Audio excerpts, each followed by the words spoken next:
Welcome, time travelers, to the year 1996. This is old news. In our first story, the United States presidential election of 1996 saw incumbent President Bill Clinton re-elected for a second term, defeating Republican challenger Bob Dole. Clinton's campaign focused on a strong economy and the promise of continuing America's prosperity. His victory was aided by a period of economic growth and declining crime rates, cementing his position as a centrist leader capable of bridging partisan divides. In Chechnya, a republic of Russia, a ceasefire was signed in August, tentatively ending the First Chechen War, a conflict that had brought widespread destruction and human rights abuses. The ceasefire, though fragile, offered a brief respite and highlighted the complex struggle for independence in post-Soviet states. Then, in Africa, the 1996 South African Constitutional Court's final approval of the country's new constitution was a landmark moment in the post-apartheid era. The constitution, praised for its progressive approach to human rights, enshrined principles of democracy, equality, and freedom, setting a precedent for post-colonial governance in Africa. Next story, the Comprehensive Nuclear Test Ban Treaty. Initiated in the 1950s during concerns and discussions on nuclear testing's environmental and humanitarian consequences, it was finally adopted by the United Nations in 1996, with 158 countries voting in favor. Efforts to advance the CTBT gained momentum following the end of the Cold War.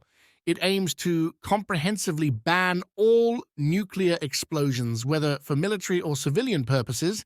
By 1997, a total of 185 countries signed the CTBT, and the treaty's importance was underscored by nuclear tests conducted by India and Pakistan in 1998.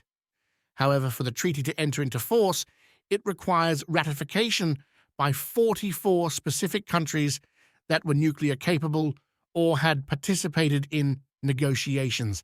Despite advocacy and calls for ratification, key nations like the United States and China have not ratified it. The treaty remains crucial for nuclear disarmament efforts, and the CTBT organization continues its work to maintain a global monitoring system for nuclear tests. If fully implemented, it would contribute significantly to a world free of nuclear weapons. Technologically, the advent of digital video disc (DVD) technology marked a new era in digital media storage and consumption. DVDs offered superior quality and durability compared to VHS tapes, heralding a shift in home entertainment. In telecommunications, Motorola released the StarTAC, the world's first clamshell or flip mobile phone. This innovation set a new standard for cell phone design, combining compactness with functionality, and became a cultural icon of the late 90s. The Internet continued its rapid expansion in 1996. The Communications Decency Act, CDA, was passed in the United States as part of the Telecommunications Act, aiming to regulate and censor indecency and obscenity in cyberspace. The act faced significant legal challenges and raised important questions about free speech and regulation on the Internet. In music, the year saw the rise of the Spice Girls, whose debut single "Wannabe" became an international hit.